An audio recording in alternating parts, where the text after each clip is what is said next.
بنیادی طور پر جو آج کی ہڑتال ہے ایک مثالی ہڑتال تھی اور اس کا کریڈٹ نو ڈاؤٹ عوامی ایکشن کمیٹی کے جو آتا ہے جس کی قیادت شوکت نواز میر صاحب کر رہے ہیں، اور ہم سمجھتے ہیں کہ آزاد کشمیر میں کافی عرصے کے بعد اتنا مثالی جو احتجاج ہے عوام نے والنٹیئرلی ریکارڈ کروایا، اور مقصد اس کا ایک ہی ہے کہ بجلی کے جو اضافی ٹیکسز لاگو کیے جا رہے ہیں غریب عوام پر اور طبقہ اشرافیہ کی جو عیاشیاں ہیں اس کے خلاف یہ بنیادی طور پر احتجاج ہے کہ ایک آدمی جو کہ تنخواہ لیتا ہے، مراعات لیتا ہے اور پھر بجلی بھی فری استعمال کرے، ٹیلی فون اور وہ فیول بھی فری استعمال کرے، اس کی گاڑیاں بھی کروڑوں کی ہوں اور اس کو پیٹرول بھی عوام کے خون پسینے کی کمائی سے مل رہا ہو، تو یہ بلا شبہ یہ کسی بھی ریاست میں کسی جمہوری معاشرے کے لیے ایکسیپٹیبل نہیں ہو سکتا ہے کہ یہ دو طبقاتی آپ جو ہے وہ ایک نظام دے رہے ہیں جس کے خلاف آج یہ احتجاج دیکھا ہے۔ لوگ یہی چاہتے ہیں کہ بجلی کے جو اضافی ٹیرف آپ عوام پر ڈال رہے ہیں،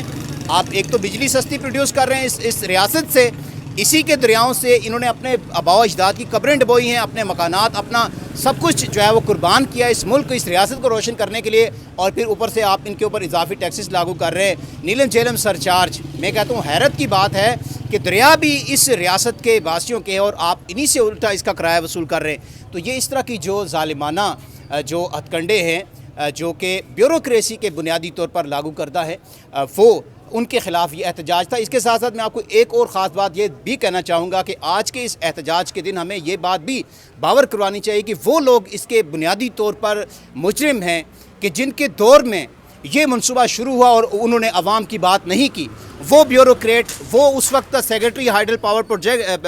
جو ہے وہ پاور ڈیولپمنٹ کا، وہ minister incharge minister power development کا، اور وہ اس وقت کا وزیر اعظم جس کے دور میں یہ پروجیکٹ لگایا گیا اور اس نے آزاد کشمیر کے انوائرمنٹل ایشوز کو ایڈریس نہیں کیا، آزاد کشمیر کے عوام کے مسائل کو ایڈریس نہیں کیا، آزاد کشمیر کے عوام کی ضرورت کو ایڈریس نہیں کیا، بنیادی طور پر اس کے وہ مجرم ہیں۔ آج کی ہڑتال کا جو ایک بڑا پیغام ہو یہ بھی ہے کہ ان غداروں کو بھی سامنے لایا جائے کہ جن کے دور میں یہ سارے کام ہوئے اور آج ہم وہ عیاشیاں کر رہے ہیں، ان کو ہمارے ہی خون پسینے کی کمائی کے ٹیکسوں سے وہ جو ہے اس خیرات پہ وہ پل رہے ہیں اور وہ اپنے مزے میں بیٹھے ہوئے، ان کو بھی بے نقاب کرنا چاہیے۔ اس کے ساتھ ساتھ آخری بات میں یہ کہوں گا کہ احتجاج پیسفل ہونا چاہیے۔ جمہوری معاشروں میں لوگ احتجاج کرتے ہیں اپنے رائٹس کے لیے، لیکن اس کے ساتھ ساتھ جو وائلیشن دیکھتے ہیں ہم کہ اگر یہ جس طرح یہ آپ ان کو دکھائیے گا کہ یہ جس طرح ہم دیکھیں پولوشن کہاں بھی موجب بن رہے ہیں، یہاں پہ ٹائر جلائے گئے سڑکوں پر، اور اس کا تدارک ہونا چاہیے، اس پہ انتظامیہ کو بھی نوٹس لینا چاہیے، اور یہ بڑی اچھی بات ہوگی کہ کم سے کم ٹائر جلانے جیسے جو اقدامات ہیں اس سے اجتناب کرنا چاہیے۔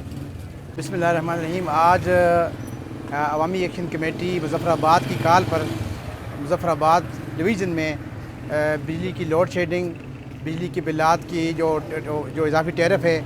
اور اس کے علاوہ آٹا بحران، پانی بحران، نیلم جیلم پروجیکٹ سے پیدا ہونے والے جو مضمرات ہیں اس کے ماحولیاتی اور ارضیاتی اور دیگر جو مسائل ہیں اس کے حوالے سے بہت زبردست بھرپور ہڑتال رہی ہے اور بہت کامیاب رہی ہے۔ ماشاءاللہ اس میں بہت زیادہ لوگوں نے حصہ لیا۔ تاجران کا اس میں جو تھا کلیدی رول تھا، سول سوسائٹی، وکلاء، اس کے علاوہ سیاسی، دینی اور ہر قسم کی جو جماعتیں ہیں انہوں نے ایک ہی بغیر کسی جھنڈے کے، بغیر کسی نقطے کے، بغیر کسی سیاسی ایجنڈے کے وہ سب یہاں پر متفق ہیں۔ اور سب سے خاص بات یہ ہے جو منتخب کونسلر ہیں اور میئر ہیں اور ضلع کونسل کے چیئرمین اور ان کے جو تمام کونسلرز ہیں، 42 کونسلر ان کے ہیں، اور اسی طرح جو سٹی کے اندر جو بلدیاتی کونسلر ہیں اس سب نے بغیر کسی پارٹی کے، اس میں مسلم کانفرنس، مسلم لیگ نون، پیپلز پارٹی، پی ٹی آئی، جماعت اسلامی، جمعیت علماء اسلام، تحریک لبیک اور اسی طرح تحریک جعفری، ہر قسم کے لوگ اس میں جانے کے شامل تھے۔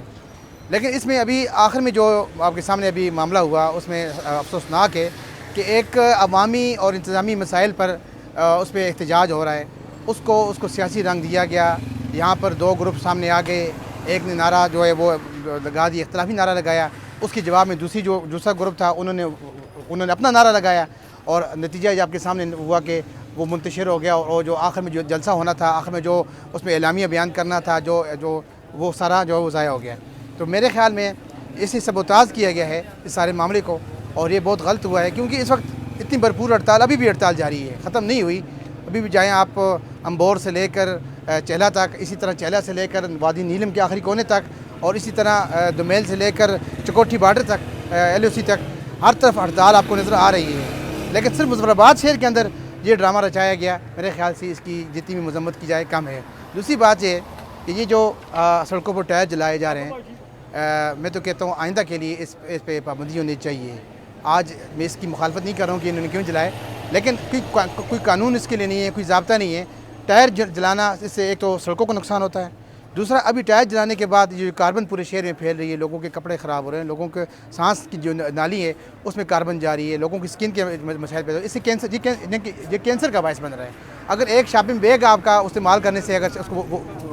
کہ اسے کینسر پھیلتا ہے تو یہ تو اس سے کئی گنا زیادہ خطرناک چیز ہے۔ اب حکومت کو یہ کرنا چاہیے، انتظامیہ کو فوری طور فائر بریگیڈ بلائے اور پورے شہر میں جہاں جہاں یہ ٹائر جلائے گئے ہیں اس کو پانی کے ساتھ اس کو واش کریں، اور تاکہ کل یہ روڈیں بالکل صاف ہوں۔ دیکھا یہ گیا ہے کہ ہمیشہ جب بھی احتجاج ہوتا ہے اس کے بعد ٹائر جو ہے وہ اس کے جو فاضل مواد ہے، جو اس کا فضلہ ہے، وہ ہفتوں پڑا رہتا ہے، لوگوں کے کپڑے بھی خراب ہوتے ہیں، نمازیوں کے کپڑے بھی خراب ہوتے ہیں، اور خاص کر کے وہ بیماریوں کا باعث بنتا ہے۔ میرے خیال سے یہ انتظامی حوالے سے اس پہ ان کو دیکھنا چاہیے۔